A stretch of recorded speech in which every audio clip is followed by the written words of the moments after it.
एक बड़ी खबर यहाँ पर निकल कर आ रही है क्रिप्टो जगत से, जो खासी नेगेटिव है। एक ऐसी न्यूज जो मार्केट को हिलाने के लिए काफी है, जो पूरे क्रिप्टो जगत को क्रैश करने के लिए काफी है।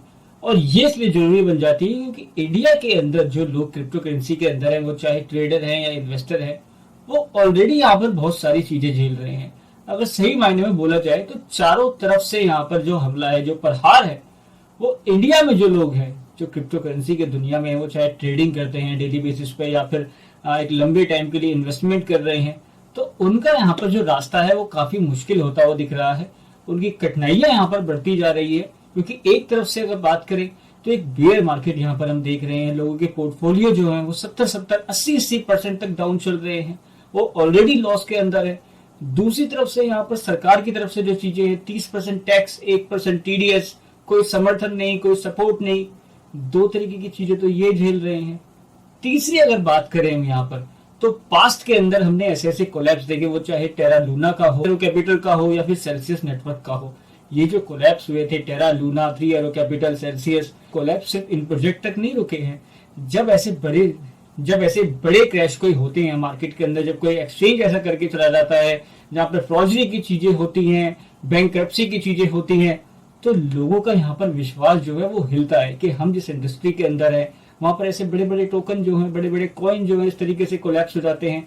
रातों रात आपने देखा था कुछ ही घंटों के अंदर टेरा लूना किस तरीके से पूरा कोलैप्स हो गया था। 3 एरो कैपिटल एक बड़ा नाम था मार्केट के अंदर, सेल्सियस एक बड़ा स्टेकिंग प्लेटफॉर्म था। तो जब ऐसी चीजें होती हैं तो लोगों का विश्वास यहाँ पर कमजोर होता है, लोगों का भरोसा यहाँ से हिलता है।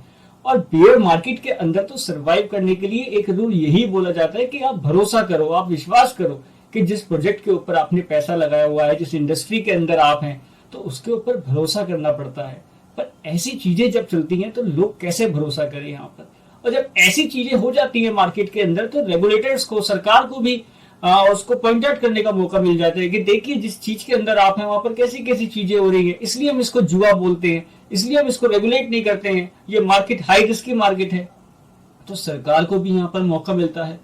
तो हमने पास्ट के अंदर ऑलरेडी 3 ऐसे बड़े कोलैप्स देख लिए थे और चौथा यहाँ पर जो रडार में आ चुका है वो है एफटीएक्स। एफटीएक्स एक बड़ा एक्सचेंज है। इंटरनेशनल एक्सचेंजेस की अगर बात करें तो एफटीएक्स एक काफी बड़ा नाम बन जाता है। अपना नेटिव टोकन है, एफटीटी उनका नेटिव टोकन है। और ये इंडियन यूजर्स के लिए, इंडियन ट्रेडर्स के लिए खासा जरूरी इसलिए बन जाता है कि जब हमने यहाँ पर टैक्सेस की चीजें देखी, खासकर 1% की टीडीएस की चीजें देखी, तो लोगों ने एक बड़ा स्विच करा, लोगों ने एक बड़ा माइग्रेट करा यहाँ पर इंटरनेशनल एक्सचेंजेस की तरफ, जिसमें एक बड़ा यूजर बेस जो है वो एफटीएक्स एक्सचेंज ने भी बनाया। तो यहाँ पर एफटीएक्स के लिए रास्ता कुछ अच्छा नहीं दिख रहा है। यहाँ पर तो ये तक बोला जा रहा है कि ये उसी राह पर चल रहा है जिस पर टेरा लूना था। एक बड़ा क्रैश, एक बड़ा कोलैप्स हम देख सकते हैं एफटीएक्स एक्सचेंज के अंदर। तो अगर ऐसी चीजें होती हैं तो आपको पहले ही सतर्क रहना है, आपको पहले ही सावधान रहना है और अपने आप को बचाकर रखना है, जिससे आप जो लॉस है उसको कम से कम कर सके, अपनी होल्डिंग जो है, आपकी क्रिप्टो जो है उसको बचा सके। अगर इस खबर को पूरा कवर करें और आपको अपनी कंप्यूटर स्क्रीन पर लेकर चले, जहां पर आप अच्छे से जो है समझ पाएंगे ये पूरा मामला क्या है, क्यों इतनी दिक्कत है, क्यों इसको इतना बड़ा यहाँ पर नेगेटिव न्यूज बोली जा रही है। तो यहाँ पर आप देख सकते हैं एक कॉइन डेस्क ने यहाँ पर आर्टिकल जो था पब्लिश करा था, जिसके अंदर एफटीएक्स एक्सचेंज जो है उसकी यहाँ पर पूरी रूपरेखा बताई। अगर हम किसी कंपनी के अंदर पैसा लगाते हैं, किसी प्रोजेक्ट के अंदर पैसा लगाते हैं, वो कंपनी अच्छी है या नहीं, हम उसका इस तरीके से देखते हैं कि वो कितना प्रॉफिट कमा रही है। दूसरी चीज, उसके ऊपर लायबिलिटी कितनी है। अगर किसी कंपनी के ऊपर उधार लायबिलिटी ज्यादा है और उसकी जो कमाई है, उसकी जो एसेट है वो कम है, तो ये जो रिकॉर्ड है ये अच्छा नहीं बोला जाता है, ये अनहेल्दी कंपनी बोली जाती है। पर दूसरी तरफ अगर उनकी एसेट्स अच्छी हैं, उनके यहाँ पर प्रॉफिट अच्छे हैं और जो उनकी लायबिलिटी है, जो उनके ऊपर खर्चे हैं, जो उनके उधार है वो उससे कम है, तो यहाँ पर उस कंपनी को बोला जाता है कि ये अच्छी कंपनी है, ये लॉन्ग टर्म चलेगी, अच्छे से सर्वाइव करेगी। तो यहाँ पर एफटीएक्स एक्सचेंज की जो चीजें निकल कर आई तो उनके यहाँ पर बताया गया तो 14.6 बिलियन जो है उनकी एसेट बताई गई कि यहाँ पर जो एफटीएक्स एक्सचेंज की एसेट है वो 14.6 बिलियन है। और जो उनके ऊपर लायबिलिटीज हैं उसकी अगर बात करें तो यहाँ पर 8 बिलियन जो है उनकी लायबिलिटी बन जाती है। अब आप ये बोलेंगे कि अगर उनकी जो एसेट है वो 14.6 बिलियन है और अगर उनकी लायबिलिटी जो है वो 8 बिलियन है तो ये तो अच्छा है, कंपनी अच्छी प्रॉफिटेबल है, उनकी उधार कम है यहाँ पर और जो उनकी एसेट है, जो उनके प्रॉफिट है वो काफी ज्यादा है। पर यहाँ पर गौर करने वाली चीज जो बन जाती है वो ये है कि जो उनकी मेजर एसेट्स हैं वो यहाँ पर डाइवर्सिफाइड नहीं होती हुई दिख रही हैं कि किसी रियल एस्टेट के अंदर है, गोल्ड के अंदर है या स्टॉक के अंदर है। तो जो उनकी 100% जो एसेट है वो क्रिप्टो करेंसी के अंदर है। क्रिप्टो करेंसी हाई वॉलेटिलिटी वाली मार्केट है, हाई रिस्की मार्केट है। आप सभी जानते हैं कि यहाँ पर कितने बड़े उतार चढ़ाव होते हैं। तो अगर चलो मान लिया कि ये जो कंपनी है ये एक ऐसी कंपनी है जो एक्सचेंज चलाती है, जो क्रिप्टो करेंसी की है, ये फ्यूचरिस्टिक है, ये देख रहे हैं कि क्रिप्टो का भविष्य अच्छा है, इसलिए इन्होंने जो अपनी एसेट बनाई हुई है वो क्रिप्टो करेंसी के अंदर बनाई हुई है। पर यहाँ पर जो क्रिप्टो करेंसीज है अगर वो बिटकॉइन होते, इथीरियम होते, ऐसे यहाँ पर मेजर प्रोजेक्ट होते जो पुराने प्रोजेक्ट हैं, तो यहाँ पर चीजें जो थी वो बदलती हुई दिखती। जो इनकी मेजर होल्डिंग है, जो मेजर एसेट है, वो इनकी अपने ही टोकन के अंदर है। यानी कि जो इनका नेटिव टोकन है एफटीटी, वो इनके पास जो है सबसे ज्यादा है। उसके अंदर इनकी जो एसेट है वो 5.8 बिलियन 14 बिलियन में से 5.8 बिलियन तो इनके पास एफटीटी टोकन ही है अपने। उसके बाद यहाँ पर इनके पास कुछ सोलाना है, कुछ ऐसी क्रिप्टो करेंसीज हैं जो आईसीओ लेकर आए थे अपने एक्सचेंज के ऊपर, जो वहां पर हुए थे, कुछ ऐसी क्रिप्टो करेंसीज हैं। तो यहाँ पर ये दिक्कत जो है इनके लिए सबसे बड़ी बन रही है कि मेजर जो इनकी एसेट्स हैं वो इनके अपने ही नेटिव टोकन के अंदर है। अगर ये चीजें यहाँ तक ही सीमित रहती तो चलो ठीक था कि यहाँ पर जो चीजें निकल कर आ रही हैं वो ये निकल कर आ रही हैं कि इनकी लायबिलिटी, यहाँ पर एसेट, तो यहाँ पर कंपनी का आगे वाली चीजों को क्या होगा, इनका फ्यूचर कैसा रहेगा।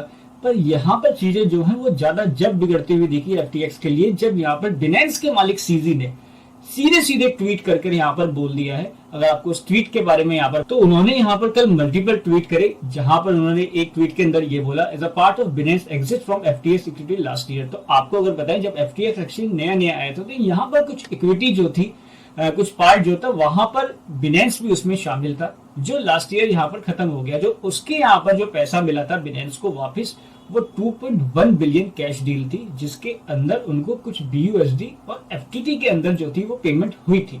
तो यहाँ पर जो ये पूरी डील खत्म हुई थी ये बीयूएसडी और एफटीटी के अंदर हुई थी। तो यहाँ पर उन्होंने सीजी ने ये बोल दिया था, due to recent revelation that have come to light, कि जो यहाँ पर चीजें हैं वो सामने आई हैं वो यहाँ पर अच्छी नहीं है, वो अपनी बुक में से एफटीटी को हटा रहे हैं यहाँ पर। तो यहाँ पर जब ये चीजें हुई तो वेल अलर्ट के ऊपर एक ट्वीट यहाँ पर निकल कर आया, जिसमें एक बड़ा नंबर यहाँ पर देखा गया कि बिनेंस एक्सचेंज के ऊपर एफटीटी टोकन जो है, जो एफटीएक्स के नेटिव क्रिप्टो करेंसी है, वो यहाँ पर बिनेंस के ऊपर आई अननोन वॉलेट से। तो यहाँ पर सीजी ने भी उसको वेरीफाई करते हुए बोल दिया कि हाँ ये इसी चीज का पार्ट है। तो सीजी ने यहाँ पर बोला है कि जो एफटीटी टोकन है हम उसको सेल ऑफ करेंगे। एक बड़ा नंबर यहाँ पर बोला जा रहा है, एक बड़ी होल्डिंग जो थी बिनेंस की यहाँ पर थी एफटीटी टोकन्स के अंदर, तो उसको यहाँ पर वो बिनेंस एक्सचेंज के ऊपर लेकर आ चुके हैं बेचने के लिए। साथ के साथ यहाँ पर सीजी ने ये भी बोला है कि हम ऐसा नहीं करेंगे, हम भी जानते हैं कि मार्केट के अंदर किस तरीके से काम होता है, हम डंप नहीं करेंगे सीधा सीधा, हम पार्ट्स में इसकी सेलिंग करेंगे, हम मंथली कुछ कुछ यहाँ पर जो ये टोकन्स हैं उसको यहाँ पर बेचेंगे। साथ के साथ उन्होंने यहाँ पर ये भी बोला कि हम यहाँ पर इसलिए कर रहे हैं कि एफटीटी की जो चीजें हैं वो यहाँ पर कुछ अच्छी नहीं दिख रही है, और पास्ट के अंदर हम ऑलरेडी धोखा खा चुके हैं, ऑलरेडी एक बड़ा नुकसान ले चुके हैं लूना प्रोजेक्ट के अंदर। तो ये एक रिस्क मैनेजमेंट के लिए वो चीजें कर रहे हैं। यहाँ पर वो इस तरीके की गलती फिर से नहीं कर सकते जैसी गलती वो दोबारा कर चुके हैं। वो मार्केट के अंदर सपोर्ट करने के लिए तैयार हैं हर तरीके से। पर यहाँ पर एक गौर करने वाली बात ये बन जाती है कि उन्होंने ये बोला कि हम ऐसे लोगों को सपोर्ट नहीं करेंगे जो हमारे ही खिलाफ यहाँ पर चीजें करते हैं, हमारे ही खिलाफ लॉबी करते हैं, हमको ही नीचा दिखाने के लिए काम करते हैं। बिनेंस और एफटीएक्स इन दोनों का 36 का आंकड़ा जो है वो किसी से छुपा हुआ नहीं है। हमने ट्विटर के ऊपर भी इनकी लड़ाई जो है, पास्ट के अंदर भी एफटीएक्स एक्सचेंज के जो फाउंडर हैं सैम, उन्होंने भी बहुत सी बातें जो थी वो बिनेंस के मालिक सीजी के बारे में बोली है। तो वो ये बोल रहे हैं कि हम इतना करने को तैयार हैं कि हम सीधा सीधा यहाँ पर सेल ऑफ नहीं करेंगे, हम यहाँ पर मल्टीपल सेलिंग करेंगे, एक लंबा टाइम यहाँ पर लेंगे। पर यहाँ पर चीजें जो बिगड़ती हुई दिख रही है वो ये है कि दुनिया के सबसे बड़े एक्सचेंज के मालिक ने ये बोल दिया है कि हम रिस्क मैनेजमेंट के लिए सेलिंग करने को तैयार हैं। हम ऐसा नहीं चाहते हैं कि जैसा टेरा लूना के साथ हमारे साथ पास्ट में हो चुका है ऐसी चीजें हों। तो ये एक बड़ी गौर करने वाली बात जो है बन जाती है। जैसे ही ये खबरें निकल कर आई एफटीएक्स के ऊपर, हमने एक बड़ा यहाँ पर डंप देखा। अगर डंप की बात करें तो लगभग 20 से 22% का डंप जो था वो एफटीएक्स के नेटिव टोकन एफटीटी के अंदर आ चुका है। तो यहाँ पर इस समय अगर प्राइस की बात करें तो 22.35 चल रहा है। तो यहाँ पर हम एक सेलिंग जो है वो बिल्कुल होते हुए देखेंगे। लोगों का भरोसा यहाँ पर रुक रहा है। अगर यहाँ पर बात करें तो लोग जो है यहाँ पर अपनी होल्डिंग्स जो है, अपनी क्रिप्टोज जो है उसको स्विच कर रहे हैं, यहाँ पर एफटीएक्स एक्सचेंज के ऊपर से दूसरे एक्सचेंजेस के ऊपर लेके जा रहे हैं। एक मेजर गिरावट देख रहे हैं हम, वॉल्यूम के अंदर भी, लिक्विडिटी के अंदर भी। तो ये अच्छी चीजें नहीं है। अगर इसी तरीके से चीजें हुई तो वो टाइम कोई दूर नहीं होगा जब ये पूरा प्रोजेक्ट एकदम कोलैप्स हो जाएगा। एक बड़ी सेलिंग हम यहाँ पर एकदम देखने लग जाएंगे। जैसे ही बिनेंस की यहाँ पर सेलिंग होगी, अभी तो ये सिर्फ न्यूज निकल कर आई, उसी का असर यहाँ पर 20 से 22% हमने देख लिया एफटीटी के ऊपर। जब बिनेंस यहाँ पर सेलिंग करेगा तो यहाँ पर चीजें और बिगड़ जाएंगी, और ये जो दिक्कत है वो ये बोली जा रही है कि ये दूसरा लूना भी बन सकता है। यहाँ पर एफटीएक्स संभाल नहीं पाएगा अगर ऐसी चीजें हुई तो अगर आपकी भी कोई होल्डिंग है एफटीएक्स एक्सचेंज के ऊपर, अगर आप भी वहां पर ट्रेड करते हैं, आपके वहां पर क्रिप्टो है, तो उसको आप दूसरे एक्सचेंज पर शिफ्ट कर लीजिए। क्योंकि अगर हम यहाँ पर बात माने तो एफटीएक्स के सीईओ, एफटीएक्स की जो टीम है, जो बड़े लोग हैं, वो तो यहाँ पर यही बोल रहे हैं कि ऐसा कुछ भी नहीं है, सब कुछ ठीक है, हम सब कुछ मैनेज कर रहे हैं। पर अगर पास्ट एक्सपीरियंस से आपके साथ शेयर करें, जब बहुत टाइम से मार्केट के अंदर हैं, तो यहाँ पर जब भी ऐसी चीजें हुई हैं, वो चाहे third arrow capital, 3 Arrow capital की हो, सेल्सियस की हो, टेरा लूना की हो, पास में भी बहुत से चीजें थी, तो यहाँ पर हर बार उनकी टीम से, बड़े बड़े सीईओ से, उनके सीएफओ से, उनके डेवलपर टीम से यही बोला जाता है कि हमारे प्रोजेक्ट के अंदर कोई कमी नहीं है, आप डरिए मत, हम सब कुछ संभाल रहे हैं।